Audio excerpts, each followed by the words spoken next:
আজ দুটো পর্যন্ত উদয়নারায়ণপুর, আমতা, পাঁশকুড়া অনেক জায়গা আমরা কন্ট্রোল করলো, এই জায়গাগুলো ডুবে যাবে। আমি বলবো ডিএমকে এক্ষুনি এখান থেকে লোক শিফট করাতে। দুই হচ্ছে যাদের কাঁচা বাড়ি ভেঙে গেছে তাদের লিস্ট আমাকে দিতে। তিন হচ্ছে যাদের জমি নষ্ট হয়ে গেছে, শস্য নষ্ট হয়ে গেছে, সরো জলটা দেখতে দাও, জলে ডুবে যাবে এক্ষুনি। কৃষি জমি যাদের আছে বা শস্য আছে তারা চিন্তা করেন না, তারা শস্য বীমার টাকা পাবেন, শস্য বীমার টাকা। আপনারা যতদিন বাড়ি ফিরতে না পারবেন সরকার রিলিফ দেবে, আপনাদের যা সাহায্য করার করবে। এটা ঝাড়খণ্ড জল ছেড়েছে এবং ডিবিসি কেন্দ্রীয় সরকারের সংস্থা আমার মনে হচ্ছে 4 লাখ কিউসেককে ছাড়িয়ে গেছে, যা কোনোদিন জীবনে হয়নি। কারণ আমরা 5 লক্ষ পুকুর কেটেছি, আমরা 500 কোটি টাকার চেক ড্যাম করেছি, আমরা কপালেশ্বর কেলেঘাই প্রোগ্রামের মধ্যে দিয়ে অনেক এলাকাকে সেভ করেছি। ঘাটাল মাস্টারঘাট প্ল্যান যেটা পড়ে আছে 10 বছর ধরে, সেটাও আমরা ডিপিআর তৈরি করছি, আগামী 2 বছরের মধ্যে করে দেব। কিন্তু তা সত্ত্বেও যদি এই রেটে জল ছাড়ে, আর ডিবিসির জল ধারণ ক্ষমতা এখন মাত্র 36% এসছে, কেন কেন্দ্রীয় সরকার ডিবিসি ড্রেজিং করবে না, ডিসিলটেশন করবে না?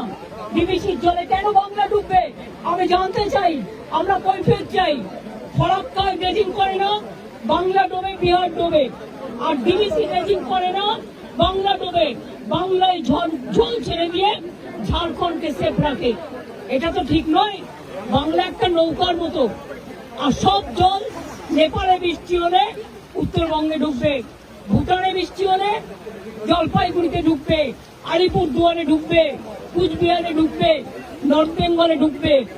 আর মালদা নদীকে গঙ্গার ইরোশন মুর্শিদাবাদে, আর দক্ষিণবঙ্গ ডুবছে ডিবিসির জলে। এবং আমি যা শুনেছি কাল রাতে জলের ওপর আবার জল ছেড়েছে। এই জায়গাগুলো ভেজা ছিল না, অনেকটা দূরে ছিল, আমাকে এসপি বললেন, ডিএম বললেন এটা এক্ষুনি হয়েছে। এবং দেখুন এক্ষুনির মধ্যে এতটা ডুবে গেছে। আমি সবাইকে বলবো জলে ঝুঁকি নেবেন না, জল আর আগুনে ঝুঁকি নেবেন না। অন্তত 2 দিন একটু সেফ প্লেসে থাকুন, তারপরে জলটা বেরিয়ে গেলে তারপরে আপনারা আস্তে আস্তে বাড়ি যাওয়ার মতো পরিস্থিতি থাকলে তখন বাড়িতে যান। আর আমি অ্যাডমিনিস্ট্রেশনকে বলবো যা রিলিফ দেওয়ার কোনো যেন রিলিফে অভাব না হয়। প্রত্যেকটা পরিবারকে দেখে নেবেন, আপনাদের কাছে সবকিছু দেওয়া আছে, কেউ যেন অসুবিধায় না পড়ে। আমি মিদনাপুর পশ্চিম, হুগলি, হাওড়া এবং হাওড়া যাবো আমি এবার, মেদিনীপুর পূর্ব ঘুরে যা দেখলাম তাতে আমি সত্যি শঙ্কিত। ডিবিসির সাথে আমরা ফার্দার কোনো সম্পর্ক রাখবো কিনা আমাদের সন্দেহ আছে।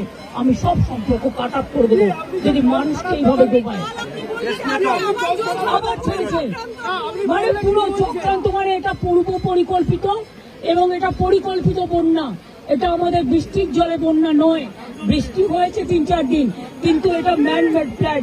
আমি আবার আপনাদের বলছি, আমি এখানে যারা আছেন এই দেখুন কতটা ভরে গেল আপনারা থাকতে থাকতে। আমি আপনাদের অনুরোধ করব সরে যান এক্ষুনি মানুষকে নিয়ে। সামনে থেকে যারা দোতলায় দাঁড়িয়ে আছেন ওই বাড়িটাও ভেঙে পড়তে পারে জলের তোড়ে, প্লিজ আপনারা সেফ জায়গায় চলে যান।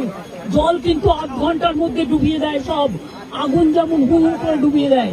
আমরা পাঁশকুড়া থেকে, আমি ডেবরাতেও জানি হয়েছে, ডেবরা আমি দেখতে দেখতে এলাম। ডেবরা আমি ডিএমকে বলবো, পশ্চিম মেদিনীপুরের ডিএমকে বলতে ডেবরার রিলিফ গুলো পাঠাতে, এমএলএকেও একটু কনফিডেন্স নেবে, জেলা পরিষদকে, এবং কেশপুরটাও দেখে নিতে। ডেবরাতেও 10টা গ্রাম ডুবেছে এবং খড়গপুর রুরালও ডুবেছে, একটা ট্রাইবেল গ্রাম, সেটাও দেখে নিতে। এবং পাঁশকুড়া যেটা ডুবেছে সেটাও দেখে নিতে। কোন রকম জাতের লোকে না বলতে পারে যে আমি রিলিফ পাইনি। আমি কিন্তু ডাইরেক্ট ডিএম দের দায়িত্ব দেব এবং এসপিদের এটা দেখার জন্য।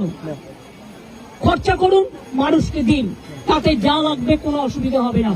আমি এখন যাচ্ছি উদয়নারায়ণপুর আমটাকে অ্যালার্ট করতে, কারণ ওখানকার অবস্থা খুব খারাপ। আপনারা যেতে পারেন, একদম গায়ের জন্য করছে না। আমি তো 10 বছর ধরে ফাইট করছি, আজকে আমি 13 বছর ধরে দেখছি। কিন্তু আগে ছাড়তো 75,000 1 লাখ কিউসেক, এবার ছেড়েছে, ওরা ছেড়েছে 4 লাখ, তেনুঘাট পঞ্চায়েত ছেড়েছে আরো 1.5 লাখ, 5.5 লক্ষ। This is very unfortunate.